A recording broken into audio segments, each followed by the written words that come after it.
ദൈവത്തിൻ്റെ അതിപരിശുദ്ധമായ നാമം വാഴ്ത്തപ്പെടുമാറാകട്ടെ. മത്തായിയുടെ സുവിശേഷം 5:13 നിങ്ങൾ ലോകത്തിൻ്റെ വെളിച്ചമാകുന്നു. വിശ്വാസവും പ്രവൃത്തിയും ഒന്നോടൊന്ന് ചേർന്നിരിക്കുന്നത് പോലെ ക്രിസ്തുവിനെ സേവിക്കുന്നതും മനുഷ്യർക്ക് കൊള്ളാവുന്നവരായിരിക്കുന്നതും ഒന്നോടൊന്ന് ചേർന്നിരിക്കുന്ന കാര്യമാണ്. മനുഷ്യർക്ക് കൊള്ളാവുന്നവരായിരിക്കാതെ ക്രിസ്തുവിനെ സേവിക്കുന്നു എന്ന് അവകാശപ്പെടുവാൻ സാധ്യമല്ല.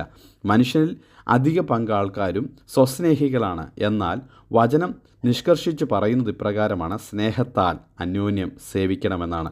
കൂട്ടുകാരനെ നിന്നെപ്പോലെ തന്നെ സ്നേഹിക്കണം എന്നുള്ള ഏകവാക്യത്തിൽ ന്യായപ്രമാണം മുഴുവൻ അടങ്ങിയിരിക്കുന്നു എന്ന് നമുക്ക് കാണാം. ഗലാത്യർ 5:13-14 മനുഷ്യർ നിങ്ങൾക്ക് ചെയ്യണമെന്ന് നിങ്ങൾ ഇച്ഛിക്കുന്നത് പോലെ തന്നെ നിങ്ങൾ അവർക്ക് ചെയ്യുവിൻ. ലൂക്കോസ് 6:31 എന്നിങ്ങനെ കർത്താവ് പറഞ്ഞിരിക്കുമ്പോൾ ഇക്കാര്യത്തിൻ്റെ പ്രാധാന്യം നമുക്ക് വ്യക്തമായി മനസ്സിലാക്കുവാൻ കഴിയും. നിങ്ങൾ ലോകത്തിൻ്റെ വെളിച്ചമാകുന്നു, ഭൂമിയുടെ ഉപ്പാകുന്നു എന്ന് കർത്താവ് പറയുമ്പോൾ ഉപ്പും വെളിച്ചവും മനുഷ്യർക്ക് എപ്രകാരം പ്രയോജനകരമായിരിക്കുന്നുവോ അതുപോലെ തന്നെ നാം അന്യോന്യം പ്രയോജനകരമായിരിക്കണമെന്ന് കർത്താവ് ആഗ്രഹിക്കുന്നു.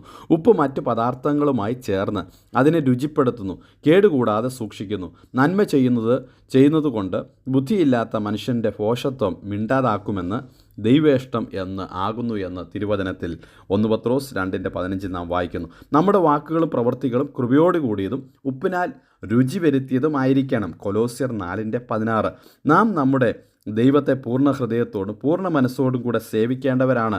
നിൻ്റെ ദൈവമായ യഹോവയെ നീ ഭയപ്പെടണം, യഹോവയെ സേവിക്കണം, അവനോട് ചേർന്നിരിക്കണം. അവൻ ആകുന്നു നിൻ്റെ പുകഴ്ച, അവൻ ആകുന്നു നിൻ്റെ ദൈവം എന്ന് തിരുവചനത്തിൽ നമ്മെ പഠിപ്പിക്കുന്നു. ഓരോരുത്തരും വരൻ ലഭിച്ചതുപോലെ വിവിധമായുള്ള ദൈവകൃപയനുസരിച്ച് നാം അന്യോന്യം ശുശ്രൂഷിക്കുമ്പോൾ ദൈവത്തെ സേവിക്കുകയാണ് ചെയ്യുന്നതെന്ന് നാം ഓർമ്മ വേണം. നാം അന്യോന്യം ചെയ്തു പോരേണ്ടതിന് അനേക കാര്യങ്ങൾ ദൈവവചനത്തിൽ പറഞ്ഞിരിക്കുന്നതായി നമുക്ക് കാണുവാൻ കഴിയും. നാം തിരുവെഴുത്തുകളിലാണ് ആശ്രയിക്കുന്നത്. തിരുവെഴുത്തുകൾ അനുസരിച്ചാണ് നമ്മൾ ജീവിക്കേണ്ടത്. ആകയാൽ ഈ ദിവസങ്ങളിൽ നമ്മൾ ലോകത്തിൻ്റെ വെളിച്ചമാകുന്നു, ഭൂമിയുടെ ഉപ്പാകുന്നു എന്നുള്ള വചനപ്രകാരം നമ്മുടെ ക്രിസ്തീയ ജീവിതം വിജയകരമായ രീതിയിൽ മറ്റുള്ളവർക്ക് പ്രയോജനപ്പെടത്തക്കവണ്ണം വലിയ അനുഗ്രഹമായി തീരുവാൻ നമ്മെ തന്നെ ദൈവകാര്യങ്ങളിൽ ഒന്ന് സമർപ്പിച്ചു കൊടുക്കുക. അതുകൊണ്ട് ഈ പ്രഭാതത്തിൽ നമുക്ക് പറയാം, ആ ക്രിസ്തീയ ജീവിതം വിജയകരമായി ജീവിക്കുവാൻ തക്കവണ്ണം നിങ്ങൾ ലോകത്തിൻ്റെ പ്രകാശം നൽകുന്ന, ഭൂമിയുടെ രുചി വരുത്തുന്ന ഉപ്പായി തീരുവാൻ നമുക്ക് നമ്മെ തന്നെ സ്വയം ഒന്ന് ശോധന ചെയ്ത് അപ്രകാരം നാം ആയിരിക്കുന്നു എന്ന് ദൈവസന്നിധിയിൽ ഒന്ന് നമ്മെ തന്നെ ശോധന ചെയ്ത് ദൈവപാദപീഠത്തിൽ നമുക്കായിരിക്കാം. അതിനായി കർത്താവ് നമ്മെ എല്ലാവരെയും ഈ പ്രഭാതത്തിൽ സഹായിക്കുമാറാകട്ടെ. Have a blessed day. God bless you all.